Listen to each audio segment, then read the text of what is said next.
Hi everyone! Good morning! I'm back! This is Sam Brusas and welcome back to my YouTube channel. Oh my gosh! This is it guys! Pag-uusapan natin ngayon, humihina nga ba ang laban niya dito sa Miss Supranational? Kung sino to?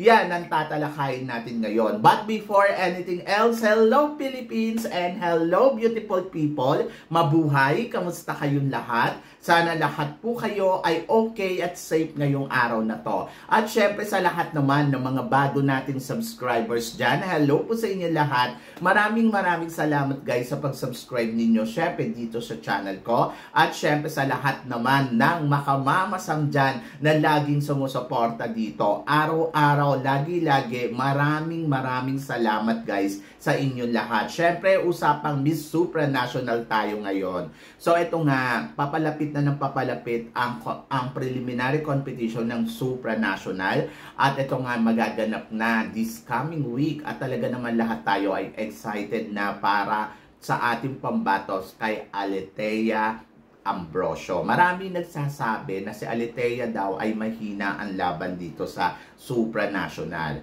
Kung papansinin mo, pagdating sa Asia, mas napapansin ang pambato ni Miss Myanmar, ni Miss Laos, andiyan din syempre si Thailand, si Indonesia, Vietnam, more than kay Miss Philippines. Pag pumunta ka sa prediction, talagang etong mga kandidata na to from Asia ang makikita mo doon sa prediction na talagang nakikipag-unahan dito sa competition.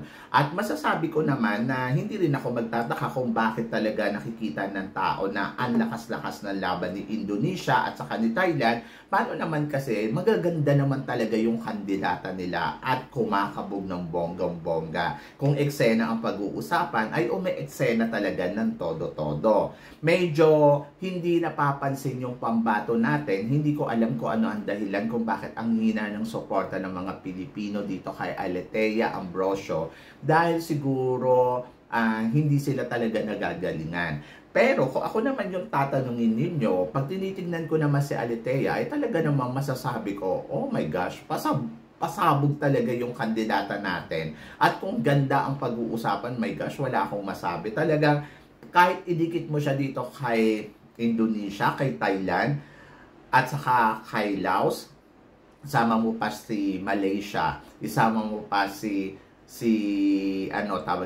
Vietnam, masasabi ko na ang beauty ng pambato natin ay talaga namang umaangat para sa akin ha. Maganda ang styling kung kumpiyansa ang pag-uusapan, talaga namang buo ang kumpiyansa niya sa sarili niya. At kahit hindi siya napipili dito sa hot picks, ay talaga namang masasabi ko naman na ando doon talaga na buo ang kumpiyansa niya at laban na laban. So medyo nakakaloka lang talaga yung suporta ng Pilipino sa kanya kasi mahina talaga kung ikukumpara natin yung suporta ng ating pambato sa Mr. Supranational. Mas malakas yung support nila doon kay Brandon. Hindi ko alam kung bakit. Kasi si Brandon nandoon sa sa YouTube influencer So napasama siya doon. Kung iisipin mo, bakit ganoon? Ang ganda ng ibinibigay na suporta ninyo doon kay Brandon pero hindi ninyo masuportahan si Aletheia. Samantalang si Aletheia ay nagbibigay din naman ng magandang performance at talagang masasabi natin na pumapalo naman ng todo-todo. Kung styling naman ng pag-uusapan, talaga namang sumasabay din yung styling niya at kumakabog ng bonggang-bongga.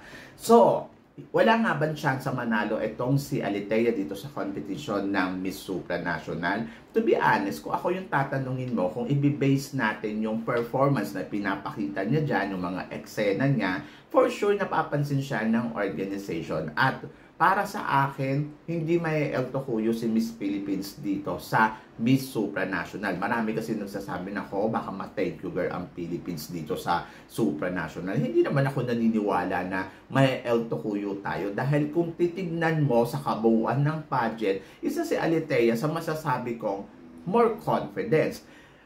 Yes, maraming nagsasabi na si India.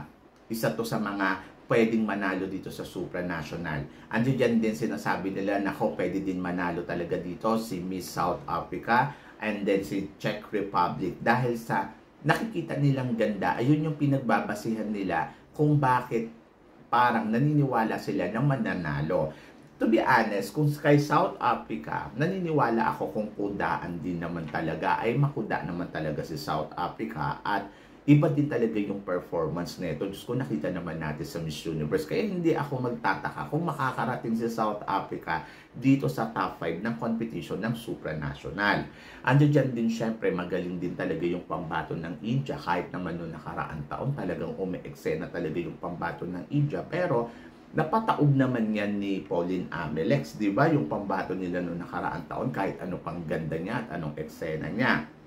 But, ngayong taon na to, yes, lalaban ng India at possible din na nandiyo dyan sa top 5. And di ngayon, si Thailand, umi-eksena ng todo-todo. Yes, umi-eksena, pero kasi iba kasi yung ipinapakita ng pambato ng Pilipinas pagdating sa pagiging authentic na kandidata. Ando doon ako humahawak kay Alethea pagdating dito sa competition na to. For sure, hindi siya basta-basta magpapatalo na lang. Kaya doon sa nagsasabi na ako may El Tocuyo si Alethea sa Miss Supranational, ako naman, naniniwala naman ako kung kaya ni India makarating ng top 5 at saka ni South Africa, feeling ko naman kakayanin din ng pambato ng Pilipinas na makarating sa dulo ng competition. Kung si Miss Vietnam nga noong nakaraang taon, hindi naman napapansin at nahihinaan din tayo sa kanya noon. Pero nakarating at nagulat tayo na mapasama siya dun sa top 5. So ako, para sa akin, siguro dark horse yung datingan dito ni Alethea. And ako, para sa akin, okay lang yung galawan na pinapakita niyang ganon. At maaaring ma-surprise tayo, baka siya pa ang makapag-uwi ng corona ng Miss Supranational ngayon taon na to. So, kung hina sa suporta ng mga tao, totoo naman yon, mahina ang suporta. At kahit sa buong siguro, yung mga pageant page, hindi talaga sila nalalakasan kay Alethea. Pero naniniwala ako na ang laban dito ni Alethea, malayo ang mararating. Hindi ko alam kung bakit ako ganun kakumpiyansa sa kanya, kahit alam ko na parang ang hina ng laban niya. Siguro nandoon yung una, full support kasi ako kay Alethea. Pangalawa, nandoon na bumibilib ako sa ganda na ino-offer ng Pilipinas ngayon dito sa Supranational kasi she's a true Filipina beauty. Siguro nasanay lang tayo na ang beauty ng kandidata natin na pinapadala dyan ay mistisa at nakikipagsabayan ng todo-todo. But ako naman, naniniwala naman ako na kaya naman ng pambato natin na sumabay.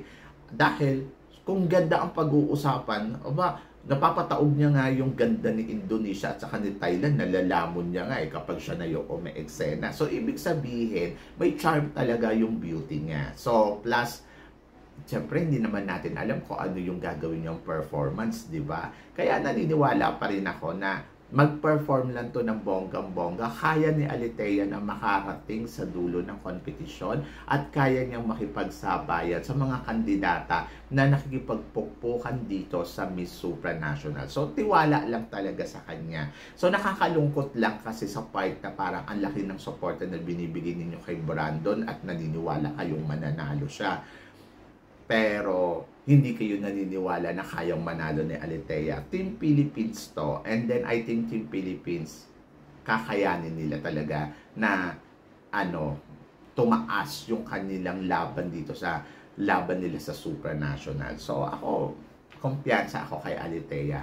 So, nakakalungkot yung suporta nung iba at yung tiwala kay Alethea nung iba ay nawawala unti-unti, pero laban lang. Siguro naman mapuprove yan sa atin ni Alethea na kaya niya talaga makipagpupukan at makipagsabayan. So, yun nilabas ng photos, di ba, nakasama si Miss Japan, Indonesia at Thailand. Diyos ko, talagang kumabog talaga yung beauty niya. Ayun nga lang, hindi lang talaga siya napapansin ng mga tao at hindi siya napag-uusapan ng bonggang-bongga. Pero naniniwala ako na kakabog naman siya.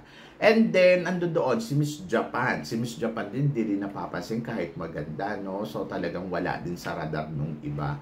Pero ako, siguro kung kay Japan at kay Philippines, parang naniniwala ako na papasok silang dalawa sa semifinals. Pero mas malayo ang mararating ni Philippines kaysa kay Japan. Kasi parang mas kumpiyansa kasi talaga itong si Philippines sabi ko nga sa inyo, so kung ano yung ibinibigay na confidence level ni Thailand at saka ni Indonesia, ganun din yung ibinibigay talaga ni Philippines. Lumalaban pa rin naman. Kaya, imposible na may El Tocuyo yan. Kahit sinasabi nun ng iba, nako, thank you girl yan, at may El Tocuyo yan. Guys, don't underestimate yung kakayahan dito ni Alitea sa competition ng Miss Supranational kasi hindi naman natin alam kung ano yung ipapakita niyang galing at ano ang ipapakita niya sa kanyang magiging performance sa preliminary at saka sa evening gown, di ba? Sa finals, ganun din. Sa Mr. Supranational naman, yes, malakas si Miss Philippines. Isa siya sa mga parang napapansin talaga. Ang pambato natin dyan si Brandon, umaarangkada talaga ng todo-todo. Ang napansin ko lang si Mr. Thailand ay isa sa mga parang Becky, gano'n. Di ba? So, nakakaloka. Napanood ko yung interview niya yesterday, ang arte-arte yung live niya. Nakakaloka, babaeng-babae ang lola mo. Anyway, so, ako mas kumpiyansa pa rin ako na malakas yung laban talaga ni Brandon dito. Kasama, kalaban niya dyan din si si Myanmar, si Vietnam, ayan din yung mga malalakas dyan. And then from another country. So, tignan natin kung ang Asia nga ba ang susungkit ng corona ng Mr. at Miss Supranational ngayong taon na to. I hope na sana Team Philippines magwagi dito.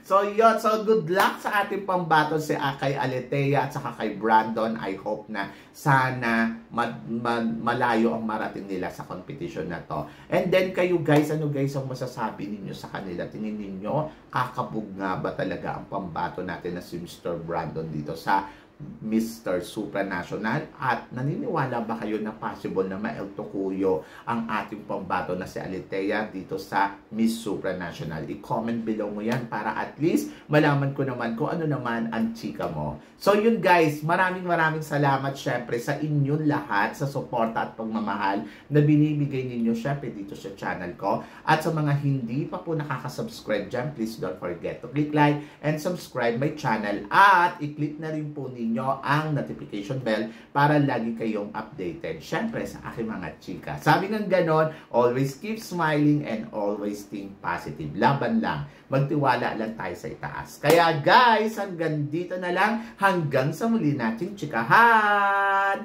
Paalam. Thank you guys.